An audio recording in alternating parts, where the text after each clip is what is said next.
को लेकर हुआ और इसमें शिक्षा मंत्री को इस्तीफा देना पड़ा। ये भारत के लोकतंत्र की जीत है जी। जिस तरह से नौजवान पीढ़ी सड़कों पर आई, बिना डरे हुए, बिना झुके हुए अपनी मांगों के लिए खुददार तरीके से आवाज़ उठाई, ये भारत के भविष्य के प्रति भी एक आशा जगाता है। पिछले कुछ दिनों से महसूस किया जा रहा था कि सरकार लोकतंत्र को कमज़ोर कर रही है, संविधान को कमज़ोर कर रही है और तानाशाही की ओर बढ़ रही है।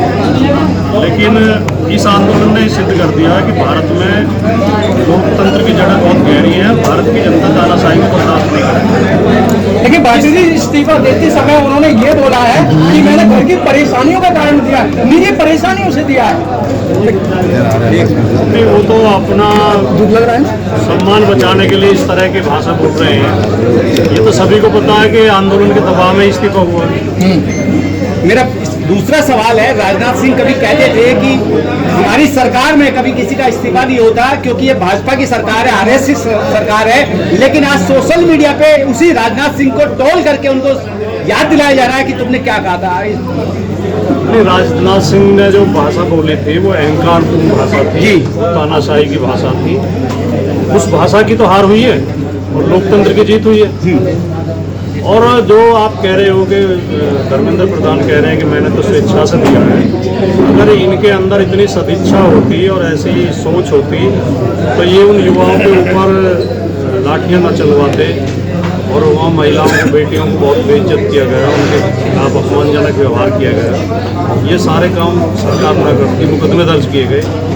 ये तो जब इन्हें लगा कि आंदोलन और ज़्यादा भड़केगा और पूरे देश में आंदोलन फैल गया, तब सरकार को झुकना पड़ा। अभिजीत दीपके ने मंच से एक बात कही थी, सरकार को झुकाने वाला चाहिए, सरकार झुकने को तैयार है। एक गाना है, उसके 2 बोल कहे थे। तो क्या आप इस बात से सहमत हैं कि सरकार झुक सकती है?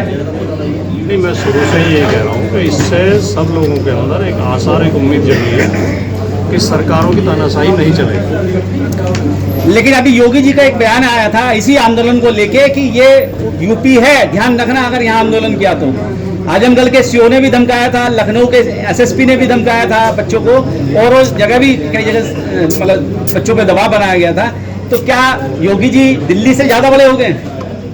योगी आदित्यनाथ की इस देश में सामंतवाद का, तानाशाही का, शोषण का, अन्याय का, नफरत का सबसे बड़ा चेहरा है। दमन और अत्याचार का सबसे बड़ा चेहरा है। विरोधियों के घरों पर जरा सी बात को बुलडोजर चलवा देते हैं और अपनी पार्टी के बड़े बड़े अपराधियों को बचा लेते हैं। मंदिर तक में चोरी करा दी। तो वो तो इसी तरह की भाषा की उनसे उम्मीद की जा सकती है। उनके पास लोकतांत्रिक और सभ्य भाषा है नहीं। अभी जिस तरीके से जौहर यूनिवर्सिटी का मामला चल रहा है, क्या उस पर बुलडोजर की कार्रवाई होगी? और योगी जी के आदेश हैं, शिक्षा से ही क्यों इनको परहेज है? ये लोग धार्मिक पाखंड के बल पर, अंधविश्वास के बल पर लोगों को मूर्ख बना के, अज्ञानी बना के शासन करना चाहते हैं। यूनिवर्सिटी ज्ञान देती हैं, शिक्षा देती हैं, उससे लोग जागरूक होते हैं, संविधान पढ़ेंगे, संविधान में दिए गए अधिकारों को समझेंगे। इसलिए यूनिवर्सिटियों को गिरा रहे हैं, सरकारी स्कूलों को बंद कर रहे हैं और मधुशाला खुलवा रहे हैं। उत्तर प्रदेश में 25,000 सरकारी स्कूल बंद किए गए हैं और 22,000 शराब की दुकानें खोली गई।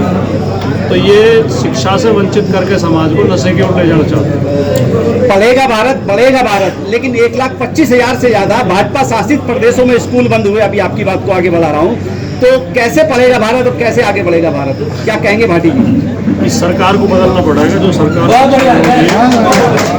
शिक्षा विरोधी है, ज्ञान की विरोधी है, जागरूकता की विरोधी है, संविधान की विरोधी है, समानता की विरोधी है, इस सरकार को बदलना पड़ेगा। लेकिन मोहन भागवत खुले मन से इस बात को कहते हैं कि अंबेडकरवाद नाम के जो आतंकवादी हैं अब इस देश में उनसे खतरा है, हिंदू मुस्लिम में किसी से खतरा नहीं है। मोहन भागवत की हैसियत क्या है इस देश में? उसके सवाल को आपको गंभीरता से उसके जवाब को लेना ही नहीं चाहिए। वो उस संगठन का अध्यक्ष है जिसका आज तक रजिस्ट्रेशन ही नहीं है, जिसका कोई सदस्यता रजिस्टर नहीं है, जिसका कोई बैंक में खाता नहीं है, जो हिसाब किताब नहीं देता, चोरों का सरदार है। अच्छा, चोरों का सरदार है।